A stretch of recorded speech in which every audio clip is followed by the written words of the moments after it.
For 4 years in the United States of America, we had a president who stood up at press conferences and talked tough about Vladimir Putin, and then Putin invaded Ukraine and destroyed a significant chunk of the country.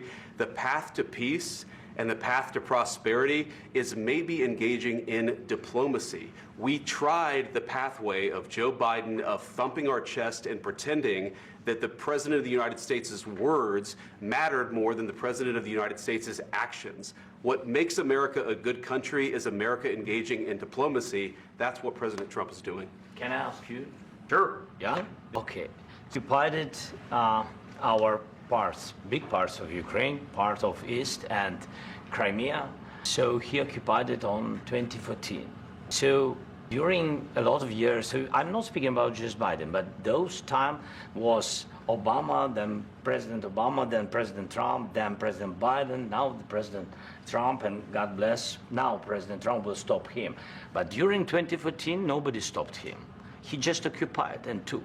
He killed people. You know what the contact 2015. 2014 and 2014. 2014? Yeah. So I was not here. Yeah, but that's exactly right. Yes, but during 2014 till 2022, yeah, the situation the same. The people are been dying on the contact line.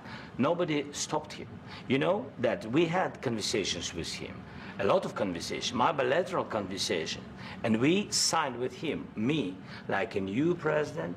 In 2019, I signed with him the deal. I signed with him, Macron and Merkel, we signed ceasefire. Ceasefire. All of them told me that he will never go. We signed him with gas contract. Yes, but after that, he broken this ceasefire. He killed our people and he didn't exchange prisoners. We signed the exchange of prisoners, but he didn't do it. What kind of diplomacy, JD, you are speaking about? What do you mean? I'm talking about the kind of diplomacy that's going to end the destruction of your country. Yes, but if you Mr. President, with respect, I think it's disrespectful for you to come into the Oval Office and try to litigate this in front of the American media. Right now, you guys are going around and forcing conscripts to the front lines because you have manpower problems. You should be thanking the president for trying to bring an end to this conflict. Have you ever been to Ukraine that you say what problems we have? I have been to. Count once. I've watched and seen the stories, and I know what happens is you bring them on a propaganda tour, Mr. President. Do you disagree that you've had problems bringing people into your military? And do you think that it's respectful to come to the Oval Office of the United States of America and attack the administration that is trying to prevent the destruction of your country? A lot of questions. Let's start from the beginning. Sure. First of all, during the war, everybody has problems. Even you, but you have nice ocean and don't feel now, but you will feel it in the future. God bless. You don't know that. God bless. God bless. You will not have. Don't tell us what we're going to feel. We're trying to solve a problem. Don't tell us what we're going to feel. I'm not telling you. Because you're in no position to dictate that. Remember this. You're in no position to dictate what we're going to feel.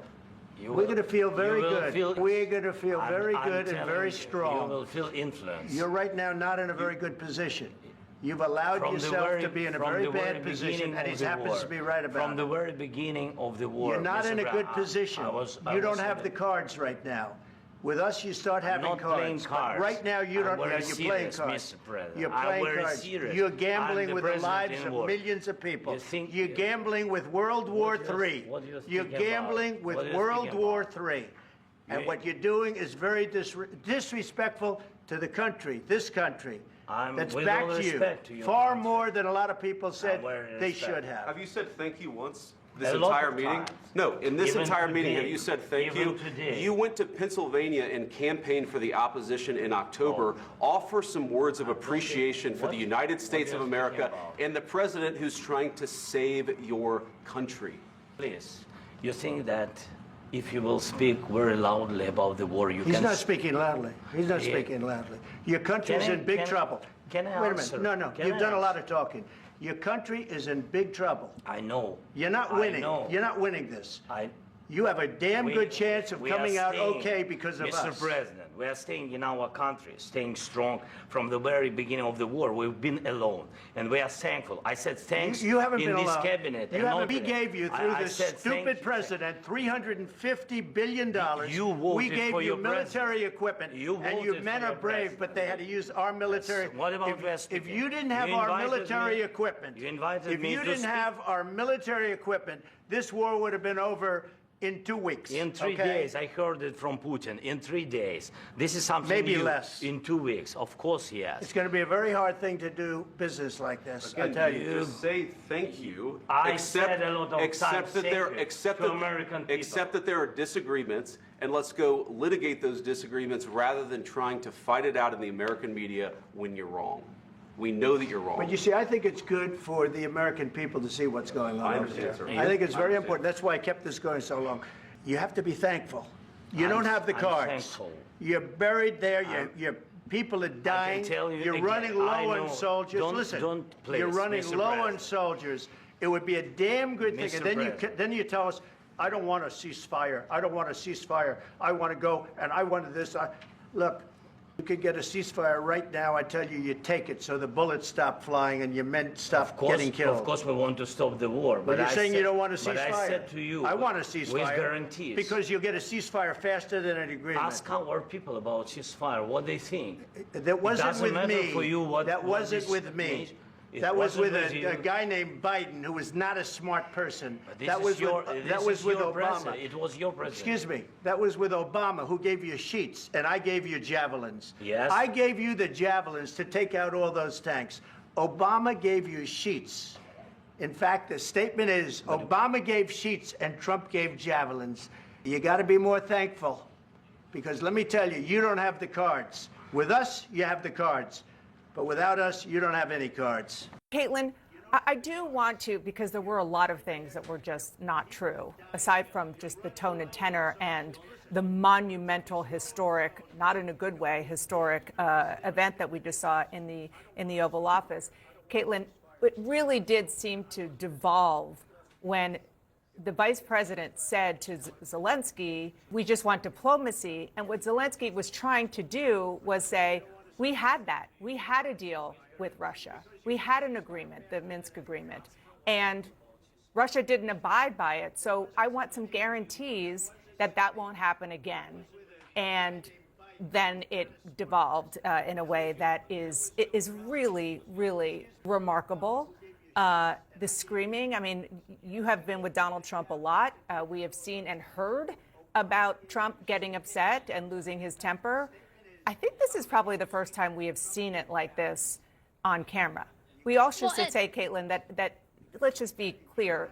I'm not saying that there wasn't genuine anger here, but he understands when the television cameras are there, as does J.D. Vance, and we can't lose sight of the performance aspect of this. It was incredibly genuine, though. I mean, J.D. Vance said that this shouldn't be litigated in front of the press. Trump said, actually, no, it should be. I'm glad that this is happening.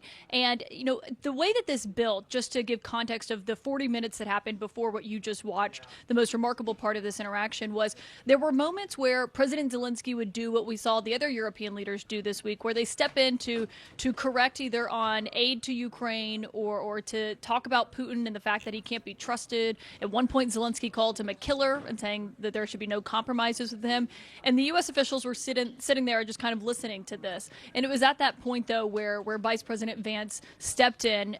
Trump was silent at the beginning of that, and then Trump also got involved. And then they were just essentially yelling at one another in this. And with Trump, all of his diplomacy, we know, is personal. That's why the world leaders who have come here this week have tried to flatter him to essentially get what they want when it comes to negotiating the end of this. And that was not what we just saw, the tack that Zelensky took here. He was, as Zelensky typically is, straightforward in his opinions and what is the reality on the ground. It was kind of chastising Vice President Vance for not having come to Ukraine. And at one point earlier, when Trump was asked if he would go to Ukraine, Zelensky was saying that was what he was going to ask Trump as well. He's emphasized a lot that he thinks these U.S. officials need to be there.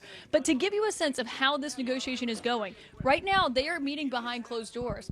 They're supposed to come out for a press conference any minute now, and that's where they're signing that minerals agreement that they've been touting as a big first step here. There are real questions about what this looks like going forward, because you heard what President Trump said to me there at the end. I asked, can the two of you still go in a room and negotiate after what just happened?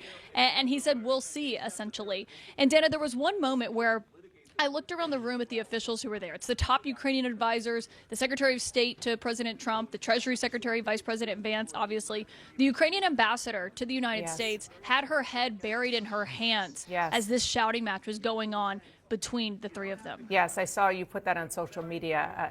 It is one of the many. There you go. We're putting it up on the screen now. That is the Ukrainian ambassador, as you said, and she, I mean, talk about her worst nightmare. She was literally watching it unfold before her eyes in the Oval Office.